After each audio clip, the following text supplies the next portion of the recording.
Hello बच्चों, let's read the question. The question says correct statements are. तो बच्चों हमें यहाँ पे चार स्टेटमेंट गिवन है, हमें ये बताना है कौन सी स्टेटमेंट करेक्ट है और कौन सी इनकरेक्ट है। सबसे पहले बच्चों हम इस क्वेश्चन का की कंसेप्ट जान लेते हैं।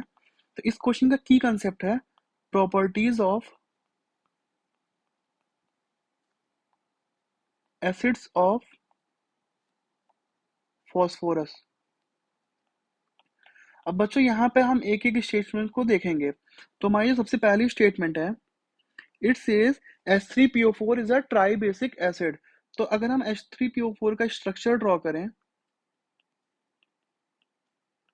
तो ये होता है बच्चों H3PO4 का स्ट्रक्चर। अब यहाँ पे क्या होता है बच्चों, ये है H3PO4 का स्ट्रक्चर। यहाँ पे जो ये हाइड्रोजन्स हैं, ये क्या है, ये एसिडिक हाइड्रोजन्स है, या इसी को कह सकते हैं हम ये एसिडिक प्रोटॉन्स हैं। अब ये क्या करते हैं बच्चों, जब ये हाइड्रोजन बाहर निकलेंगे, ये हाइड्रोजन को हम डोनेट कर सकते हैं। These hydrogen can be donated. तो जब ये हाइड्रोजन्स निकलेंगे इनमें से, तो ये कंपाउंड को बेसिक कैरेक्टर प्रोवाइड करेंगे। सिंस यहाँ पे तीनों ही हाइड्रोजन बाहर निकल सकते हैं और तीनों ही एसिडिक प्रोटॉन्स हैं, therefore it is a tribasic acid. तो हमारा जो स्टेटमेंट ए है ये करेक्ट हो गया। अब स्टेटमेंट बी को हम देखते हैं बच्चों, विच सेज कि जो H3PO4 है उसमें 3 POH ग्रुप्स है। तो बच्चों जैसे हमने यहाँ पे स्ट्रक्चर डिस्कस किया, तो यहाँ पे हम देख सकते हैं कि ये तीनों जो है ये POH ग्रुप्स इनमें प्रेजेंट है। देयरफॉर जो ये स्टेटमेंट है बच्चों कि यहाँ पे 3 POH ग्रुप्स हैं, ये क्या है, बिल्कुल करेक्ट स्टेटमेंट है। तो अब हमारा ऑप्शन बी भी करेक्ट हो गया। अब हम ऑप्शन सी को देखते हैं। तो ऑप्शन सी में गिवन है hypophosphorous acid is a good oxidizing agent.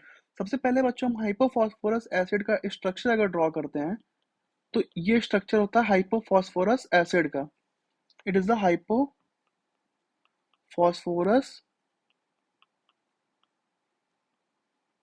Acid. अब इसमें क्या होता है बच्चों, इसमें सिंस यहाँ पे दो पीएच ग्रुप्स प्रेजेंट हैं, और ये दो पीएच ग्रुप्स प्रेजेंट हैं बच्चों, इसमें this PH bond it acts as a strong reducing agents, क्योंकि ये हाइड्रोजन रिड्यूसिंग हाइड्रोजेंट्स हैं।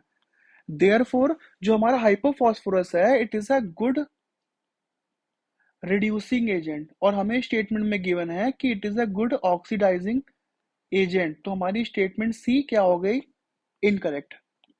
अब अगर हम स्टेटमेंट डी को देखें बच्चों, which says hypophosphorous acid contains 2 pH bond. तो बच्चों हमने अभी डिस्कस किया यहाँ पे कि हाइपोफॉस्फोरस एसिड में 2 पीएच बॉन्ड होते हैं, जिसके कारण वो रिड्यूसिंग एजेंट की तरह एक्ट करता है। तो यहाँ पे गिवन है कि इसमें 2 पीएच बॉन्ड्स हैं।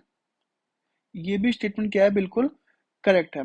अब बच्चों हमारी स्टेटमेंट ए बी और डी करेक्ट है, सी इनकरेक्ट है। अब अगर हम इसको ऑप्शन से मैच करें, तो हमारा ऑप्शन नंबर बी क्या होगा, करेक्ट होगा। That statement A B and D are correct.